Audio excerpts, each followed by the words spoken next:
Hola, ¿qué tal?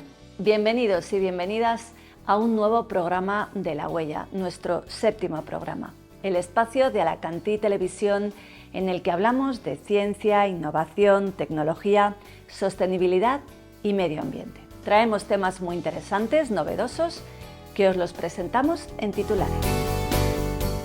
Hablamos con la promotora de Naturalicia sobre el emprendimiento sostenible y la importancia que juega el consumidor sensible.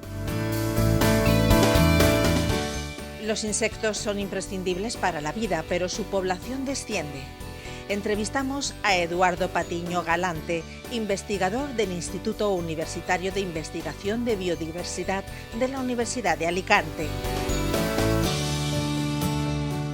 Conocemos la Estación Biológica y Jardín Botánico Torretes en IBI, un espacio para la divulgación científica repleto de plantas y curiosidades.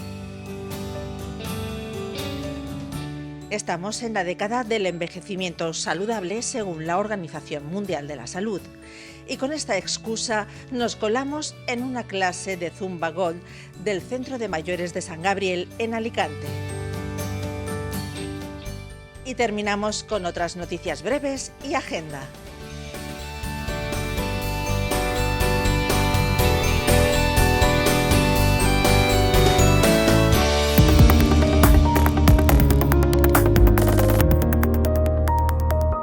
Empezamos el programa con un proyecto de emprendimiento sostenible llamado Naturalicia. Si emprender ya es duro, cuando se apuesta por la sostenibilidad, la clave está en encontrar a ese consumidor sensible con el proyecto. Tras pasar por el sector de la hostelería, Alicia Sendra descubrió los aceites esenciales. Después de un periodo de estudio e investigación, decidió crear Naturalicia, su propio negocio de cosmética natural, vegana y ecológica. Nosotros entendemos que la cosmética, aparte de que esté enfocada un poco a esa efectividad que necesitamos, que sobre todo nos nutriese, ¿no? Entonces era seleccionar materia prima de gran calidad. Entonces, bueno, pues trabajamos con hidrolatos ecológicos, con aloe vera, aceites vegetales de primera prensa en frío. Aportar un producto de calidad que ayude al cuidado es su propuesta de valor. La clave es que cuando tú te dedicas a algo que te apasiona, dejas de trabajar para disfrutar, ¿no? Entonces es disfrutar aportando valor. Nos encanta, o sea, realmente lo que nos retroalimenta es esos comentarios, ese feedback de la gente que la consume, ¿no? Ese gracias por hacer lo que hacéis. Yo creo que eso es lo que le da sentido al proyecto. Naturalicia tiene laboratorio desde 2019, lo que le permite innovar con activos biotecnológicos o reformular productos para una mayor efectividad. De hecho, bueno, conocimos un proyecto del cual, como os decía, ya hemos reformulado alguno basado en algas y en el hinojo marino, en extractos. Entonces, y seguimos, porque la idea es, siempre decimos que tenemos una cosmética viva porque es como nosotras, ¿no? Está evolucionando con nosotras, pero al mismo tiempo también porque la idea es introducir fermentos, introducir probióticos. Pues tenemos principalmente 4 líneas de productos. Contamos con 24 cosméticos registrados a día de hoy, 2 de ellos reformulados, como os ha comentado Alicia. Y podemos hablar de la línea facial, desde contornos de ojos, tónicos limpiadores, cremas y serum en aceites. Y la línea corporal, que tenemos un gel de aloe vera y 2 cremas corporales. La sostenibilidad tiene que ver con sus fórmulas, volumen de producción o la compra y venta de proximidad. Por eso decimos que tenemos una cosmética muy especial, ¿no? Porque aparte de seleccionar nosotras las materias primas, intentamos que sean de cercanía, hacemos pequeñas producciones, que la cosmética está lo más fresca posible. Hace ya unos años que decidimos volver a envases eliminar todo el plástico y hacer envases de vidrio. También por eso hablando de la cosmética sólida, ya que evitamos todo tipo de envases y el menor residuo posible, ¿no? Naturalicia busca una sostenibilidad de triple impacto: social, medioambiental y económica. Y comparte la filosofía de la soberanía alimentaria que Alicia conocía del grupo de consumo Mercatremol, donde pueden encontrarse estos productos. La filosofía es apoyar al productor y evitar intermediarios, algo en lo que es necesario un consumidor sensible. Tú cuando te levantas, tú eres el que decides qué haces con tu vida, con tu dinero, dónde compras, y eso es importantísimo. Entonces, necesitamos ese consumidor consciente que entienda que este tipo de proyectos les necesitamos, ¿no? Que al final tienen que elegir, porque si no, al final los grandes, el sistema está de tal manera que los grandes nos comen. Entre las dificultades de su negocio está, por ejemplo, la compra de material, ya que habitualmente te exigen adquirir grandes cantidades. Actualmente Naturalicia vende online y busca establecimientos afines que quieran comercializar sus productos o marcas para las que fabricar.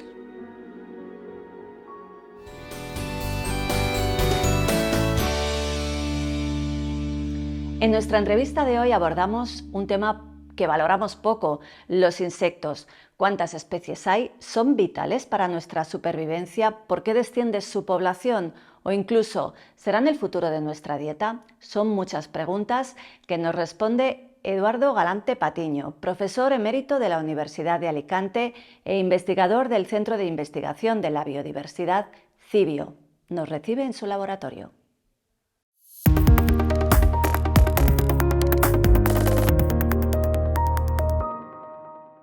Pues Eduardo Galante Patiño, muchas gracias por recibirnos en el laboratorio de CIBIO en el que estamos. Voy a resumir su currículum, que es muy extenso. Me va a perdonar si me salto alguna cosa importante, pero bueno, vamos a ver qué tal. Profesor emérito de la Universidad de Alicante desde septiembre de 2023, catedrático de zoología en esta misma universidad y también en otra. Ha estado en la docencia 48 años. Sí, efectivamente. Muchos años. Ha participado también como miembro de comités científicos en parques nacionales, otro tipo de organismos también, presidente de la Asociación de Entomología de España durante 30 años, doctor honoris causa por distintas universidades, investigador de CIBIO, director del Museo de la Biodiversidad de IBI, que merece una visita, es un museo muy interesante. Me he dejado algo seguro, ¿no? Y sus áreas de investigación, fundamentalmente la ecología, conservación de insectos. Sí, efectivamente. Ecología, sobre todo con insectos, pero en general la conservación de la biodiversidad y el medio ambiente. Muy bien, pues esta entrevista es para hablar precisamente de insectos y para conocer qué importantes son para los ecosistemas, que muchas veces nos olvidamos. Pero si le parece, lo primero que vamos a hacer es poner en contexto cuántas especies de insectos hay y por qué son tan importantes. Pues las especies de insectos que hay en todo el mundo son más de 1 millón de especies. Y para que nos demos idea de qué es esta cifra, pensemos que todos los seres vivos que conocemos hasta el momento, que se han descrito, son aproximadamente 1.800.000 y más de 1 billón son insectos. Y cuando hablo de todos los seres vivos, hablo desde las bacterias y hongos microscópicos a nosotros, o sea, todo lo que es la vida en la Tierra.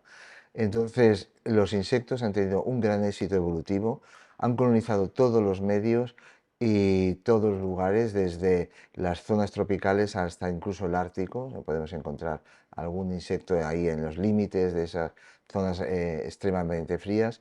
Y los insectos tienen un papel muy importante en los ecosistemas, como veremos. Esta diversidad de insectos también hace que nuestro país tenga una alta diversidad, tenga una gran riqueza. Tiene más de 45.000 especies de insectos, se conocen en España.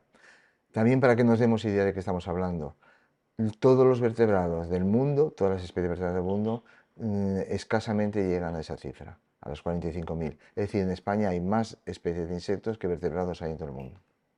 y su labor en el ecosistema, porque se conoce mucho la función de la polinización, pero hay otras muchas muy importantes. Sí, efectivamente, los insectos, yo como siempre digo, si hay más de 1 millón de especies de insectos, algo tienen que hacer el ecosistema y algo funciona bien en ese ecosistema con los insectos, pues si no, no existiría. La evolución elimina aquello que no tiene papel, que no funciona en ese momento. Y la polinización es fundamental. La diversidad de las plantas silvestres se debe a los insectos. Más del 70% de las plantas silvestres son polinizadas por los insectos. La producción de frutos, por lo tanto, y la continuidad de las especies se debe a los insectos. Pero nosotros comemos frutos gracias a los insectos. Cuando faltan insectos, no tenemos la producción de frutos en nuestros huertos, en nuestros campos. Los insectos forman parte de las redes tróficas de otros organismos, aves, reptiles, anfibios, peces, o sea, se alimentan de insectos, forman la biomasa alimenticia de todos esos grupos. Pero los insectos son los grandes descomponedores de la naturaleza. Como yo digo, a veces son lo que o yo les llamo los basureros de la naturaleza.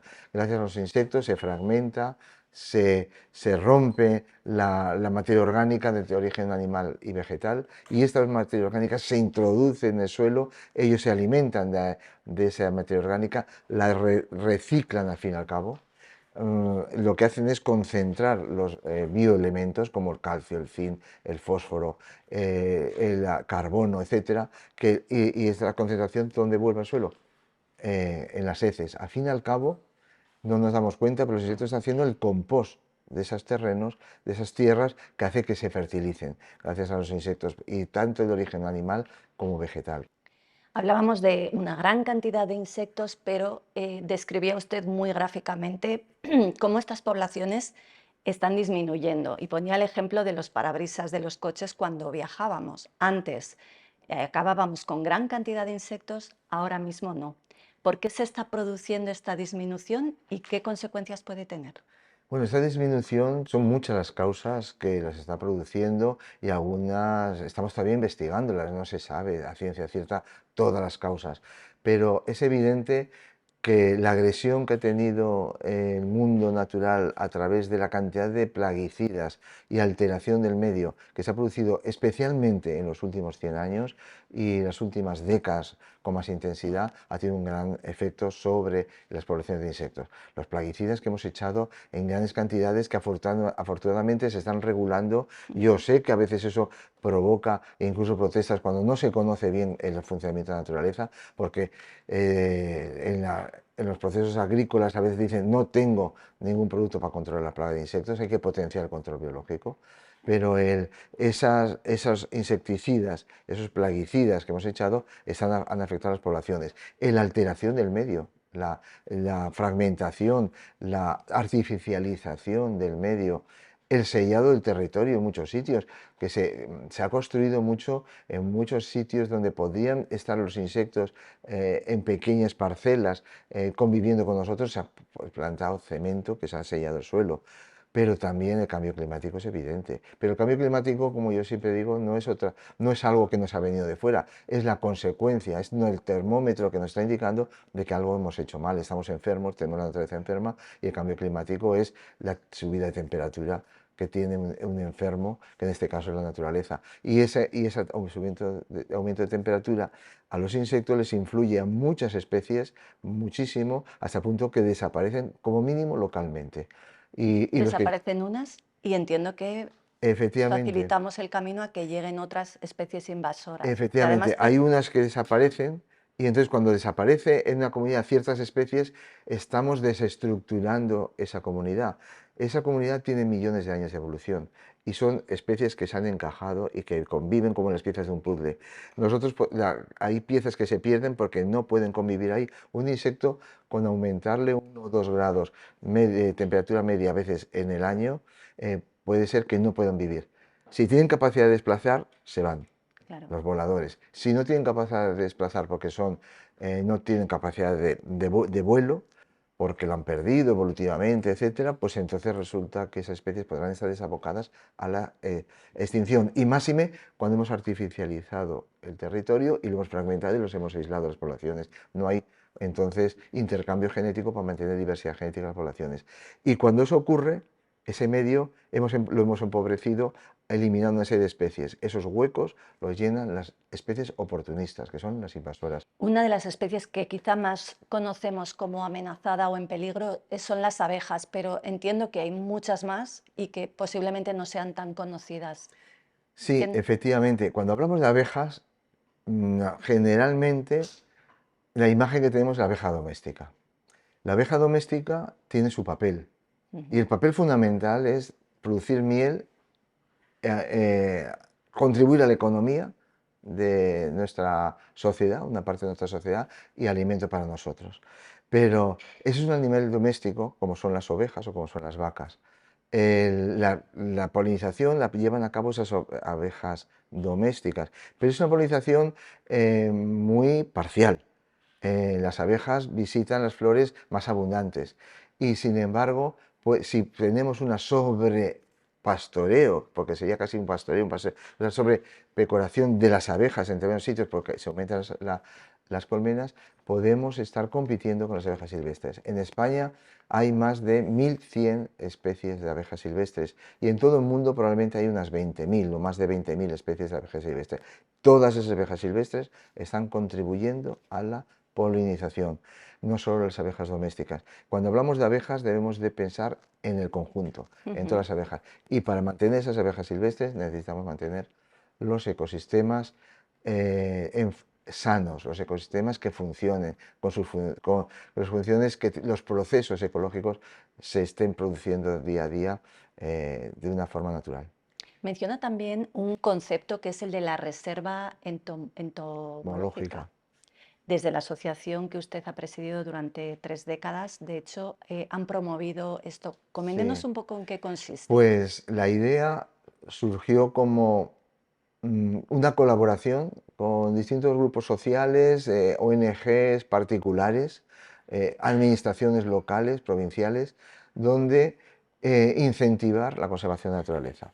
Entonces, ¿qué es una reserva entomológica? Un espacio con cierta riqueza entomológica o que mantiene especies que son protegidas y entonces, o amenazadas, y que entonces un particular, una ONG o una administración local quiere que sea un escaparate de conservación.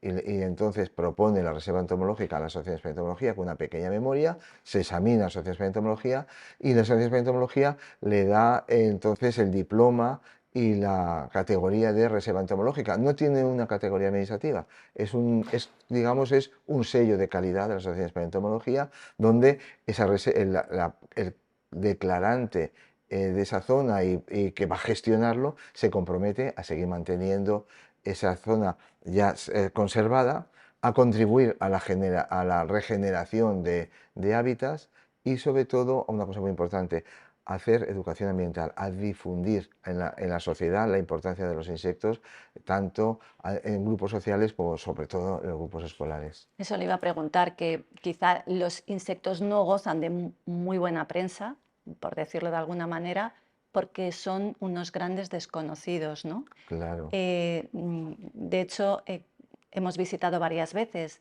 los talleres que hace Cibio en la Noche de los Investigadores en la Universidad de Alicante y es muy curioso cómo llama la atención sobre todo de los más pequeños. Le quería preguntar también por un tema que seguramente haya comentado en alguna ocasión con sus colegas, y es cómo tenemos en el rabillo del ojo a los insectos como futura fuente proteínica de nuestra propia dieta. Eso está ocurriendo ya en otros países, nosotros quizá por cultura todavía no lo vemos, pero ¿cuál es un poco su percepción? Bueno, es verdad que aquí en España actualmente la producción de insectos se dirige hacia la producción de alimento animal, pero es una base proteínica de futuro, es importante. Ya hay en España alguna iniciativa empresarial que lo introduce en barras energéticas, en la proteína de insecto, porque tenemos que tener en cuenta que la proteína de insecto en peso seco es casi el doble de la proteína en peso seco que puede tener un filete de ternera. Y además tiene una característica el alimento de los insectos. Los ácidos grasos son insaturados. y esto es entonces muy importante para la salud nuestra. El futuro de comer insectos creo que pasa por un cambio de mentalidad que es difícil y largo de recorrer, porque yo he comido insectos de todo tipo.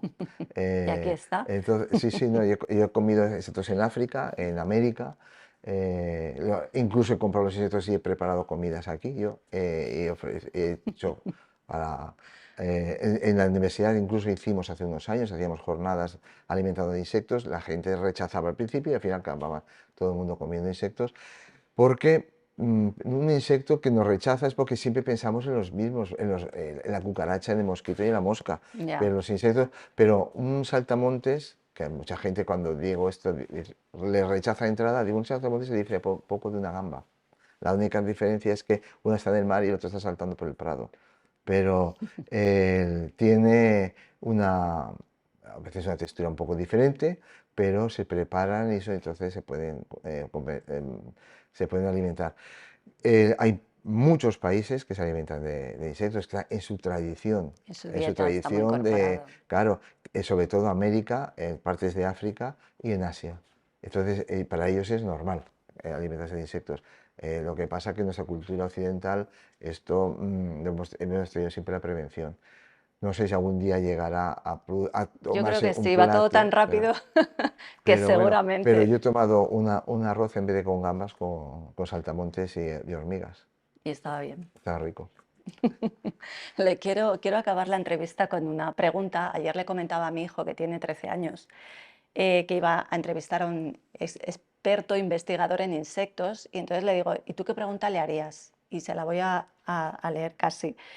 Y él me decía, si el hongo Cordyceps, que es un hongo que ha inspirado un videojuego muy conocido y una serie de televisión, que es The Last of Us, que digamos colonizaba el cerebro de los humanos y un poco pues, los condicionaba, los convertía como en zombies.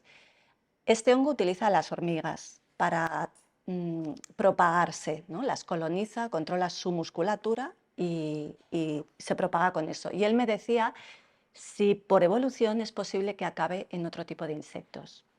Sí, ese tipo de hongos colonizan los insectos. Son lo que llaman hongos entomófagos. El entomófago entonces es que está relacionado con los insectos. Entonces no solo las hormigas, sino otros muchos insectos. De hecho, hay algunos de ellos, como Beauveria bassiana, que se llama en el nombre científico, se utiliza mucho en control biológico de plagas. En algunas incluso se ha utilizado, por ejemplo, contra el picudo rojo. Y entonces lo que hace es invadir el cuerpo, es como un alien, efectivamente, que las hifas van invadiendo el cuerpo y claro, llegan hasta el cerebro y le cambian hasta el comportamiento al animal. Las hormigas suben a la parte alta de las plantas y se quedan ahí, entonces ahí puede llegar cualquier ave que lo coge y lo va a transportar a otro sitio y entonces se van a infestar otros hormigas, otros insectos. Entonces sí que afecta no solo a las hormigas, sino afecta a otros. De momento lo que no nos afecta es a nosotros, eso solo es en el juego. Se ve que esa es la preocupación mayor. Pues le agradezco mucho que nos haya dedicado este tiempo para hablar de los insectos y sobre todo pues para no mostrarlos como algo que normalmente rechazamos, pero que al final son vitales para nuestra propia supervivencia. Sí, efectivamente, los insectos, la conclusión final es esa. Son como en la campaña que tenemos con Ecologistas en Acción, que hicimos con la Asociación de Entomología, que es los insectos, el lema es los insectos imprescindibles para la vida. Muchas gracias. Pues nada, gracias a vosotros. Y espero que sigan cosechando investigaciones. Pues muy bien, sí. Pues muchas gracias y encantado. Muy bien.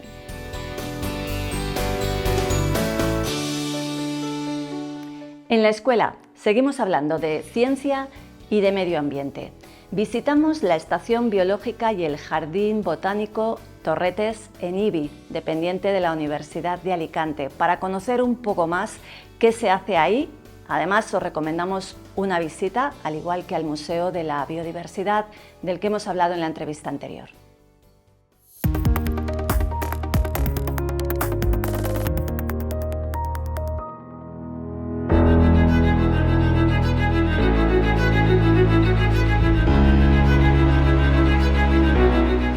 Estación Biológica de Torretes y Jardín Botánico ubicado en Ibi y pertenecientes a la Universidad de Alicante está considerado un importante corredor biológico que conecta las llanuras centrales con las comarcas montañosas del norte de la provincia. Es un lugar para difundir el conocimiento científico. Se puede visitar todo el año de lunes a domingo por libro o con guía previa reserva. Creado en 2003, incorporó en 2012 el Jardín Botánico, integrándose en una asociación formada por una treintena de jardines de este tipo de España, Portugal y Gibraltar. De este modo, contribuye a la conservación de la flora amenazada de la Comunidad Valenciana, ya que mantiene vivas un tercio de las especies amenazadas en nuestro territorio. También tiene un sesgo etnobotánico hacia las plantas útiles, que por ejemplo se utilizan en la gastronomía. El jardín botánico consta a su vez de muchos jardines. El jardín medieval, con 230 plantas medicinales, lleva el nombre de Hildegarda de Bingen, una santa abadesa alemana que fue compositora, científica o naturalista. Los jardines medievales constaban de 3 partes y eran fuente de medicinas, alimentos y condimentos para los monjes.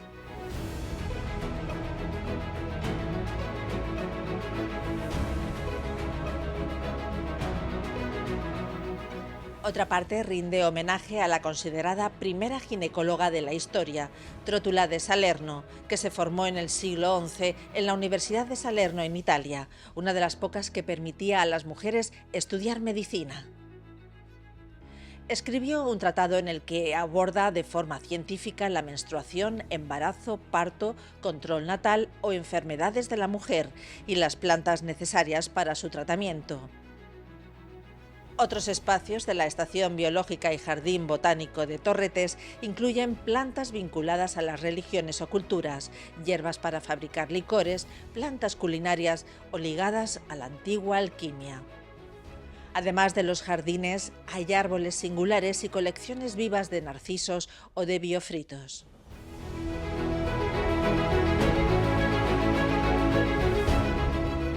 Estos días destaca la colección de lirios, una de las mayores de Europa, que florece durante 2 semanas al año en este mes de mayo.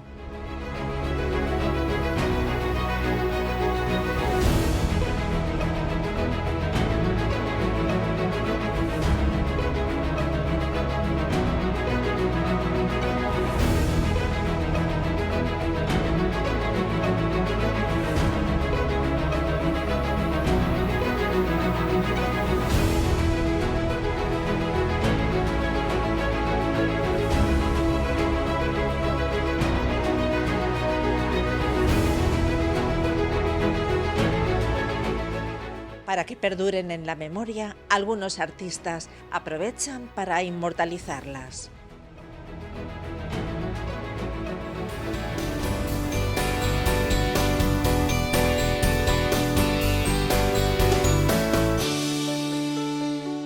Por cierto, que el 3 y 4 de junio Torretes celebra una feria dedicada a los herberos locales, una oportunidad para disfrutar de este espacio en plena naturaleza. Y de disfrute hablamos ahora. Nos vamos a hablar de envejecimiento saludable con los mayores del Centro Municipal de San Gabriel. La Organización Mundial de la Salud ha declarado la década que va de 2021 a 2030 como la del envejecimiento saludable, que implica un proceso para fomentar y mantener la capacidad funcional que permite el bienestar en la vejez. En otras palabras, lo que permite a las personas ser y hacer lo que es importante para ellas. Los mayores de 65 años en la provincia de Alicante representan el 20,5% de la población, 1,5 puntos más que en el resto de España. En general, les gusta vivir en su casa, estar activos y tener relaciones familiares, aunque muchos viven solos.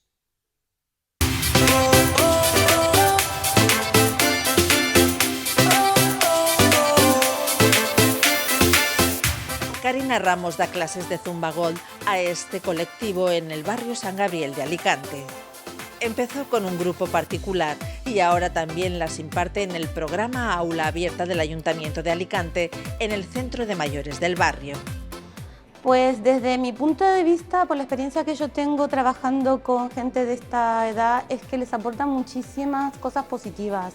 No solamente el ejercicio en sí, porque nosotros hacemos una entrada en calor, hacemos estiramientos, hacemos ejercicios a veces con mancuernas y tal, sino también la parte emocional. Ellas sociabilizan entre ellas, escuchan música que les gusta, intento yo escoger canciones, pasos, o sea, observo mucho antes de prepararme una clase y veo que a ellas les aporta en varios aspectos, no solamente en el físico. María Ángeles lleva 5 años asistiendo a las clases de Karina.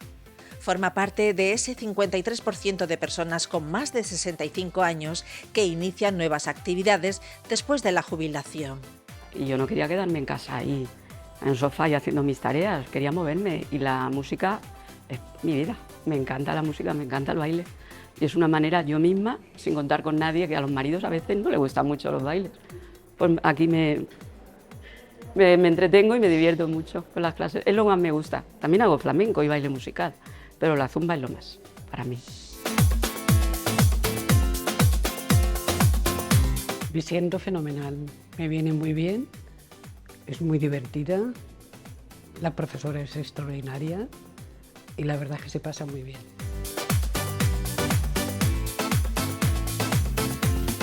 Antonio, que comenzó hace un año, valora sobre todo... Me importa, pues precisamente ejercicio, sincronización de movimientos. Tenemos una edad ya somos muy mayores y entonces nos viene muy bien para el sincronismo, el movimiento. A mí me viene muy bien. Aparte hago un poco de deporte, ¿no? Pues intento mantenerme bien en la vejez.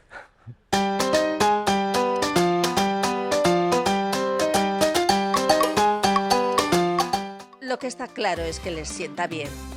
Esta clase se imparte en el Centro Municipal de Mayores San Gabriel, un espacio que fue escuela y se ha reconvertido en centro de mayores por la insistencia del vecindario, que quería un lugar de encuentro. Pues es muy bueno porque las personas mayores estábamos casi dejadas de todo y ahora se sienten un poco realizadas en cuanto tienen muchas actividades que hacer por el ayuntamiento, claro. Estas actividades son yoga, gimnasia, teatro, pintura, bolillos y bailes, entre otras, y generan espacios de convivencia. Y después, a celebrarlo.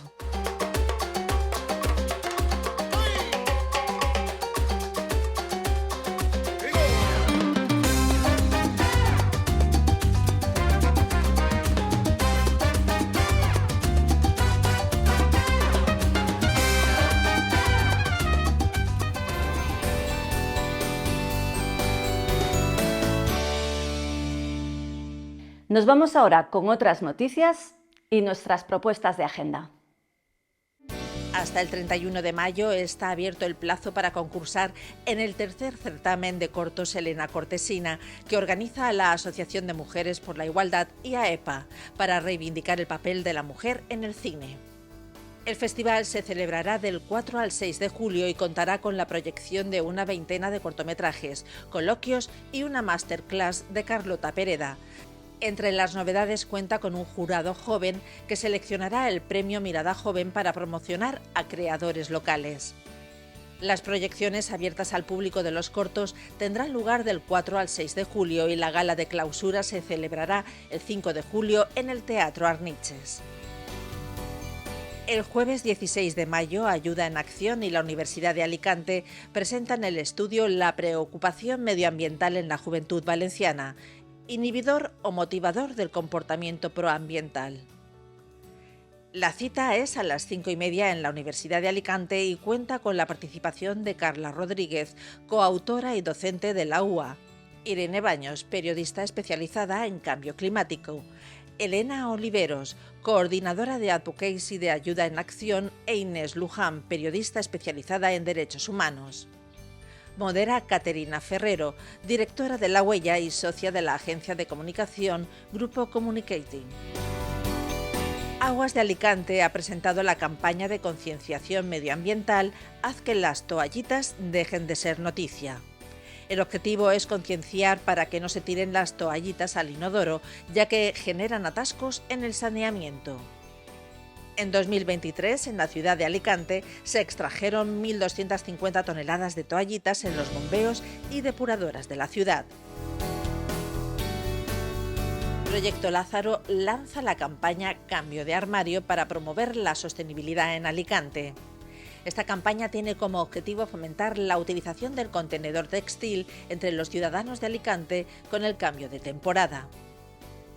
El microbiólogo de la Universidad de Alicante, Francisco Martínez Mojica, ha ganado el Premio Innovación e Investigación en la primera edición de los Premios ANOVE de la Asociación Nacional de Obtentores de Vegetales. El galardón reconoce el impulso al sector agrícola mediante avances innovadores como es la tecnología de edición genética CRISPR-Cas9 de Martínez Mojica, que le ha valido diferentes reconocimientos en los últimos años. Los colegios San Juan Bautista y El Palmeral han ganado el concurso Lápiz y Cuchara para educar en alimentación saludable. El concurso que impulsa la Concejalía de Consumo de Alicante consiste en la elaboración de 2 platos saludables en las cocinas del Cerca por parte de los equipos seleccionados. Cada año participan 500 escolares de infantil y primaria. Pues hasta aquí el programa de hoy. Esperamos que lo hayáis disfrutado. Os recordamos que La Huella es un espacio abierto a vuestra participación.